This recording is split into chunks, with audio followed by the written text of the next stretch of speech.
오늘은 이사야서 마지막 장을 읽는 날인데요.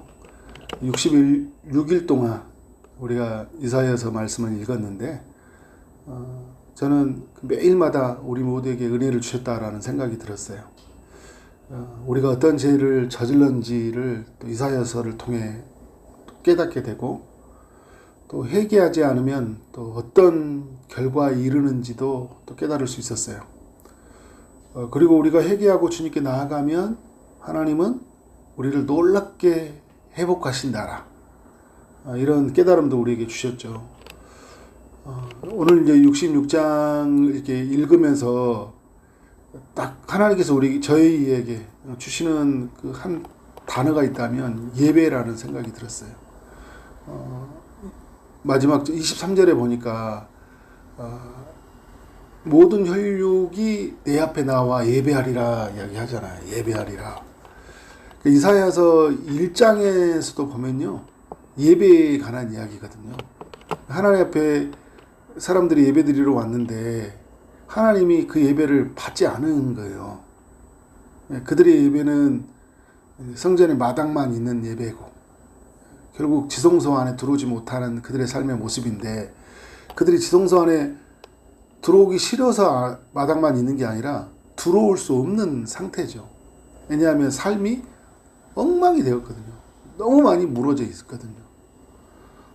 너무 많이 피를 흘려 있고, 삶이 무너진 예배. 하나님이 기도할지라도 듣지 않고, 또 그런 예배를 하나님이 받지 않는다, 이제 이렇게 선언을 하고 내게로 오라 주님이 초청을 해요. 그러니까 중요한 건 뭐냐면 삶에 그 무너져 있는 것들을 하나님 앞에 고백하고, 그죠? 그 삶의 중심에 있는 어떤 그 죄의 문제를 해결하기 위해서 정말 간절히 하나님께 구함에 나오는 그 사람들, 하나님이 그 예배를 받으시겠다, 그런 메시지를 1장에서 주었는데, 66장에서도 이제 그 말씀에 대한 마무리를 하는 거죠. 1절의 내용을 봐도요, 이렇게 이야기가 시작됩니다. 여호와께서 이와 같이 말씀하시되 하늘은 나의 보좌요 땅은 나의 발판이니 너희가 나를 위하여 무슨 집을 지으랴, 내가 안식할 초소가 어디랴, 이렇게 이야기하고 있어요. 이 이스라엘이 생각했던 그 예배는 성전이죠. 성전에서 예배를 드렸으니까. 솔로몬도 성전을 지었던 것도 어떻게 해요? 솔로몬이 성전을 짓고자 했고, 솔로몬이 완성했던 건 뭐냐면 정말 하나님을 온전히 예배하고 싶었거든요. 근데 그들의 문제는 뭐냐면 하나님을 성전 안에서만, 어떤 특정한 공간 안에서만 머무는 분, 이렇게 제한해버린 거예요. 이 부분에 대해서 여러분, 나중에 스데반이 사도행전에 가보면 이 이사야서 66장 1절의 말씀을 가지고 그 종교 지도자들, 유대인들을 지적을 해요. 너희는 하나님을 믿는다고 하고 있지만 어떤 공간에만 제한되어 있는, 그러니까 여러분 지금 시대로 말하면 그런 거예요. 지금 우리가 성전은 아니지만 공간에 제한될 수 있잖아요. 교회에만 계시는 하나님, 그죠? 이렇게 우리가 제한해 버릴 수 있거든요. 교회 문을 나서는 순간 하나님은 어디 있는지 몰라. 이스라엘이 그랬어요. 근데 여러분, 이스라엘의 더 큰 문제는 뭐냐면 교회에서도 어떻게 해요? 성전에서도 하나님을 온전히 찾지 않았어요. 피가 가득한 채 성전을 찾고, 그래서 자기가 제사를 드렸으니까 하나님은 예배를 받으셨을 거야, 이렇게 자기들이 생각해 버리는 거예요. 나는 오늘 예배 드렸어, 그런 거죠. 나는 할 거 다 했어. 그리고 어떻게 해요? 자기가 하고 싶은 거 마음껏 하고 그렇게 살아가요. 삶의 주체가 누구예요? 나야, 나. 내가 하고 싶은 거 다 하고 사는 거예요. 근데 오늘 66장의 1절에서 하나님이 선언하는 거예요. 하나님이 말하잖아요. 이와 같이 말씀하시되 하늘은 나의 보좌요 땅은 나의 발판이다. 무슨 말입니까? 하나님은 온 땅에 충만하시다는 분이자는 거잖아요. 그러니까 우리에게 뭘 요구하고 있냐? 어디에서든지 예배하는 자가 되야 된다는 거예요. 어디에서든지. 너희가 나를 위하여 무슨 집을 지으랴. 그러니까 나는 무슨 말이에요? 사람들이 하나님을 위해서 집을 짓는다고 하는데 이게 이제 다윗에게 해줬던 이야기거든요. 하나님이 그 집에만, 하나님이 소속 없어서 집을 짓는 거예요? 아니잖아요. 근데 하나님의 특별한 은혜거든요. 인간을 위해서 어떤 초소를 만드셨고 그곳에 만나주신다고 했는데, 그러면 하나님은 그곳에만 계시는 게 아니라 온 땅에 충만하신 분이라는 거예요. 그런데 그곳에 와서, 그죠? 구별되어서 시간을 구별하고 장소를 구별해서 그 시간을 오늘 통해 뭘 어떤 고백을 하냐면, 하나님, 모든 시간이, 모든 장소가 하나님을 예배하는 곳입니다. 그 특별한 시간 속에서 하나님께 고백하고 나와야 되는데, 그런 고백을 잃어버린 거예요. 삶이 무너진 예배.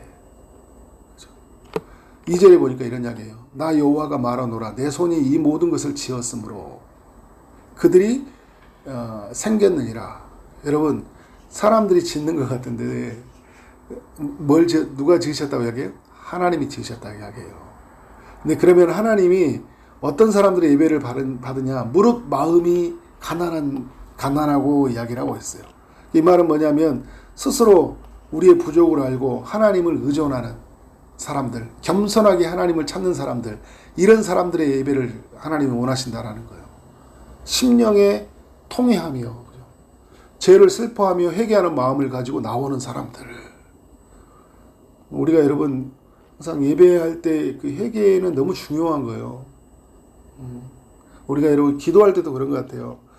우리의 죄를 살펴보는 것들, 그죠? 성령께서 우리를 비추셔서 혹시 우리가 하나님보다 더 많이 차지하고 있는 건 없는 건가? 말씀에 불순종하는 건 없은가? 하나님이 밝히 보여주시고, 그죠? 그리고 성령께서 우리에게 애통하는 마음을 주시죠. 죄를 슬퍼하는 마음. 그 마음으로 어떻게 하나님께 고백하는 거예요. 주여, 저를 긍휼히 여겨 달라고, 그죠? 저를 살펴달라고. 이것이 하나님께 가는 길을 막고 있다고. 용서해 달라고. 심령에 통회하는 사람들의 예배를 받으시거든요. 그리고 2절 하반절에 내 말을 듣고 떠는 자. 그죠? 무슨 말이에요, 여러분? 하나님 말씀을 떠는다는 것은 하나님 말씀을 경외한다라는 거죠. 그래서 오늘 이게 여러분, 우리가 이사야에서 성경 자체가 여러분, 우리가 전부 다 우상이 되어서는 안 되지만, 성경의 내용을 딱 봤을 때 이거 누가 우리에게 주신 말씀이에요? 하나님이 주신 말씀이거든요. 뭐가 있어야 돼요? 오늘 말씀인 것처럼 우리에게 떠는 삶이 있어야 돼요. 경외함이 있어야 한다는 거죠. 오, 주님, 저에게 말씀해 주시는군요. 그런데 우리에게 오늘 이 말씀을 통해서 이렇게 드려야 되는 예배를 말씀하고 있음에도 불구하고 우리가 하나님을 이렇게 예배하지 못하고 있다. 이것은 남유다 사람들의 이야기이기도 하면서 오늘 우리의 이야기이기도 해요. 예수님이 오실 때 그게 달았죠. 이렇게 삶을 잃어버리는 예배, 하나님이 원하지 않는다라는 것을 우리에게 들려주고 있는데, 3절에 보니까 이런 이야기 하고 있어요. 소를 잡아 드리는 것은 살인함과 다름이 없이 하고 어린 양으로 제사 드리는 것은 개의 목을 꺾음과 다름이 없이 하며 이야기하고 있어요. 무슨 이야기냐면, 겉으로는 여러분 소도 잡고 양도 잡고 다 희생제사 드리잖아요. 성전에서 제사 드리거든요. 분향도 해요. 분향도 하거든요. 그런데 하나님이 볼 때는 뭐라고 이야기하냐면, 소를 잡는 걸 어떤 모습으로 보냐면 살인함으로 보는 거예요. 어린 양으로 제사 드린 것은요, 개의 목을 꺾은 것 같다. 이게 부정한 것들이거든요. 부정하게 드려지고 있다라는 거예요. 자, 돼지의 피와 다릅다. 이 돼지는 부정한 짐승이잖아요. 분명히 피를 흘려서 제사를 드리고 있는데 하나님이 볼 때는 가증한 것으로 예배를 드리고 있는 거예요. 그러니까 내가 분명히 예배도 드리고 있고 찬송도 하고 기도도 하고 말씀도 듣고 헌금도 하고 봉사도 하고 하나님 앞에 있는데, 하나님이 딱 보니까 뭐냐면, 이건 너는 살인자야. 그러니까 너가 이렇게 얻었던 재물들 무엇으로 얻었냐라는 거예요. 너가 얻었던 삶들 불의하게 하나님 없이 내 것처럼, 그죠? 그렇게 얻었던 것들, 이런 거 말고, 그런 게 이런 거 말고, 이 돼지의 피와 다름없이 분향을 하는데요. 어떤 모습이냐면, 우리가 하나님을 찬송하고 예배하게 드려진 건데, 하나님이 뭐라고 하냐면, 3절 밑에 보니까 우상을 찬송하는 것 같아요. 우상을. 이게 이런 거죠. 우리한테 이렇게 물어보는 거. 너 나 정말 예배하는 거야? 그런 거예요. 내가 너한테 어떤 뭘 맞춰줘야 될까? 그러죠. 자꾸 우리는 뭘 우리에게 원하는 건 있고, 그죠? 하나님께 드리는 건 없고. 그 드리는 것도 뭐예요? 뭔가 원하기 때문에 드리고. 그런데 그 드리는 것도 매우 불이하고. 삶의 여정을 하나씩 이렇게 반추해 가보면 굉장히 불이하고, 부정직하고, 그죠? 하나님은 없고, 그냥 돈, 성공, 이런 것만 있고, 그죠? 이런 것들을 뭐라고 하냐면, 가증한 것이라고 이야기해요. 근데 그걸 뭐라 하냐면, 너희는 3절 하반절에 가증한 것을 뭐하고 있다고요? 기뻐한다 이야기하고 있어요. 우리가 여러분 그래요. 이런 걸 기뻐하고 있다는 거예요. 하나님이 말씀을 통해 우리에게 고발하시는 거예요. 들춰내시는 거죠. 4절에 이런 이야기를 합니다. 나 또한 유혹을 그들에게 택하여 주며 그들이 무서워하는 것을 그들에게 임하게 하리니. 그죠? 하나님이 뭐라고 하냐면 그들이 무서워하는 것을 임하게 하는데 이는 내가 불러도 대답하는 자가 없으며 내가 말하여도 그들이 듣지 아니하고 나의 목전에서 악을 행하며 내가 기뻐하지 아니하는 것을 택하셨습니다. 그죠? 그러니까 하나님이 어떻게 한다는 거예요? 그들이 무서워하는 것을 그들에게 임한다. 이 하나님의 응답이에요. 응답. 이렇게 제사를 드렸는데 이렇게 응답해 오는 거예요. 왜 하나님이 이렇게 응답하시냐? 내가 불러도 하나님이 부르는데요. 뭐가 있냐면 대답이 없어요. 대답이. 그러니까 하나님이 말하는데 어떻게 해요? 듣지 않아요. 그러니까 뭐가 있는 거예요? 하나님이 없는 거예요. 그러니까 여러분 하나님은 이게 정말 아이러니한 거예요. 하나님 앞에 나왔는데 하나님께 어떻게 듣지도 못하고 하나님께 어떻게 해요? 대답이 없는 거예요. 듣지 못하니까 대답이 못하는 거죠. 그러니까 그런데 그들의 그 삶을 보니까 나의 목전에서 하나님 앞에서 악을 행하며 내가 기뻐하지 아니하는 것을 택하고 산다라는 거예요. 그러니까 삶이 엉망이라는 거예요. 말씀이 없어요. 말씀 앞에 귀를 기울이는 것도 없고 듣는 것도 없고 그러니까 여러분 어떻게 삶은 전혀 다른 길을 살고 있다는 거예요. 우리가 여러분 하나님의 말씀을 듣게 되잖아요. 그러면 여러분 말씀을 듣는 사람들은 그래서 살 수가 없어요. 이 무거운 말씀이죠. 그러니까 이건 지킬 수 없다는 면에서 측면도 맞지만 무거운 말씀은 뭐예요? 내 인생에 큰 무게로 들리기 때문에 내가 어떻게 그렇게 살 수 있냐라는 거죠. 5절에 이런 이야기 하고 있습니다. 여호와의 말씀으로 말미암아 떠는 자들아 그의 말씀을 들을지어다. 하나님의 말씀 앞에 경외함에 선다면 어떻게 해요? 그 말씀을 들으라. 여기서부터 시작해야 돼요. 너희 형제가 나를 미워하며 내 이름으로 말미암아 너희를 쫓아내며 이르기를 여호와께서는 영광을 나타내사.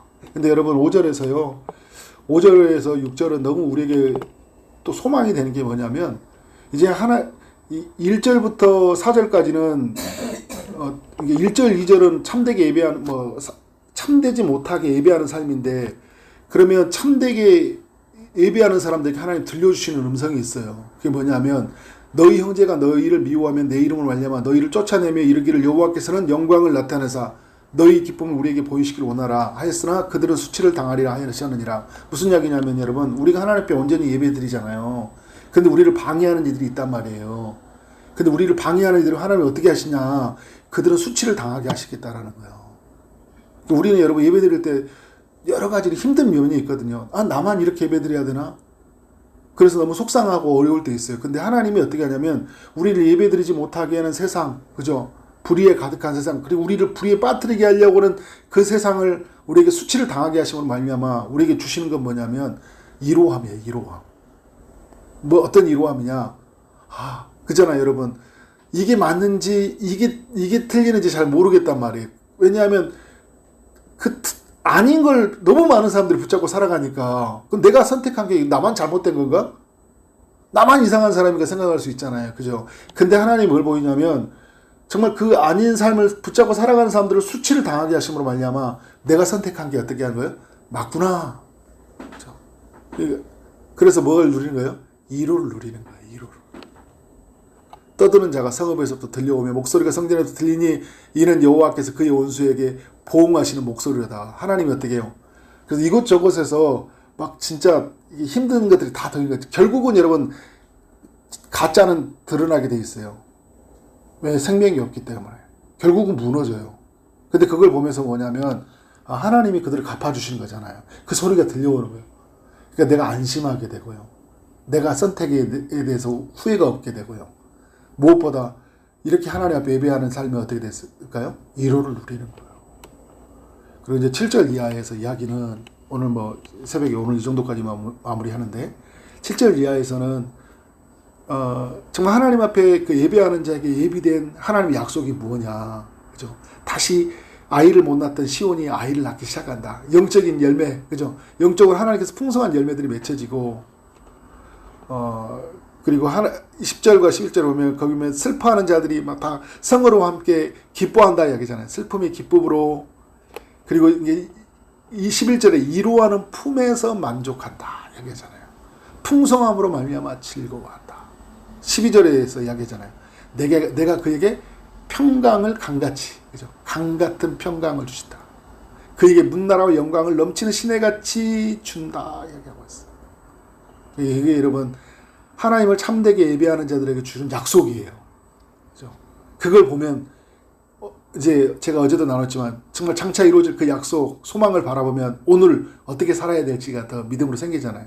그러니까 하나님이 이렇게 강 같은 평화를 주시고 만족하는 기쁨과 위로를 주시고, 그죠?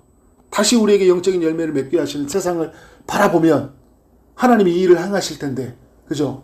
그래서 오늘 내가 삶에 가져가 보면 그렇게 가증한 예배가 아니라 하나님 앞에 참되게 예배하는 삶으로 다시 나아갈 수 있다. 저는 우리 이 시대에 우리 사랑하는 우리 성도님들이 정말 하나님이 찾는 이런 예배를 드려졌으면 좋겠습니다. 오늘 또 그 예배를 드리고 우리 매 순간에 또 다가오는 주일이 그렇게 예배하기를 주의 이름으로 축원합니다. 아멘.